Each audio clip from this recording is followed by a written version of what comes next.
This is the Dallas Morning News.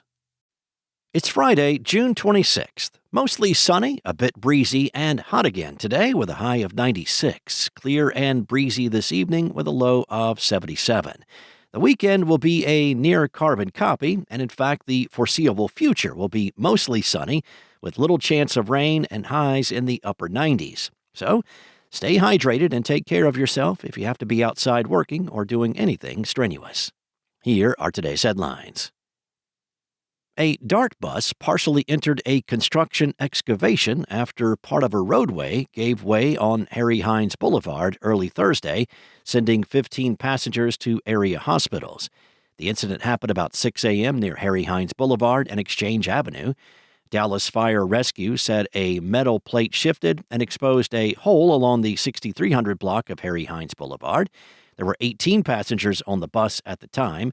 15 of them were taken to hospitals for evaluation and treatment, with 3 declining medical attention at the scene. All reported injuries were believed to be minor, according to DART. Dallas Fire Rescue dispatched several units, including 7 rescues and an EMS supervisor, to assist at the scene.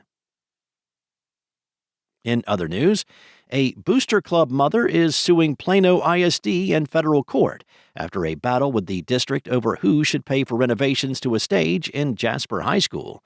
The lawsuit, filed back in May, accuses the district of illegally taking over an independent parent organization, seizing its funds, and having the officers, including the mother who filed the suit, falsely arrested. The lawsuit also alleges Plano ISD's entire policy regulating booster clubs is unconstitutional and not supported by state law. Plano ISD said in a statement Wednesday it would not comment on pending litigation. At the core of the lawsuit is who is responsible for funding repairs to the stage that is used by multiple groups. The district asked the Jasper High School Choir Booster Club to pay for the repairs in 2022, and Laura Cervantes, who is the plaintiff in the lawsuit and was president of the club, declined. Cervantes said in the court filing that the renovations were the district's responsibility. Next up, the Texas State Board of Education voted early Thursday to give preliminary approval to an amended list of state social studies standards that draws even stronger connections between Islam and violence.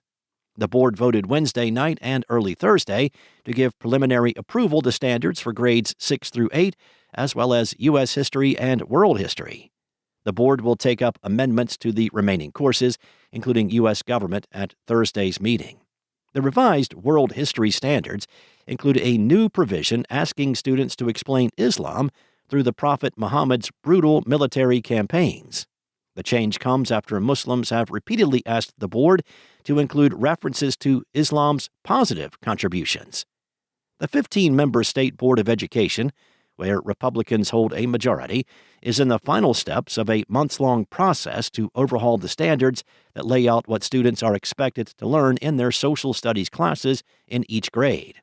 Roughly 5.5 million children are enrolled in Texas public schools, and the proposed standards would affect students for years to come. And Tormenta Rampaging Run had an opening date until it didn't. The record-breaking dive coaster that was supposed to open at Six Flags Over Texas in Arlington today is delayed on an unclear timeline. As has been true for years, Six Flags again finds itself caught between what could be and what is.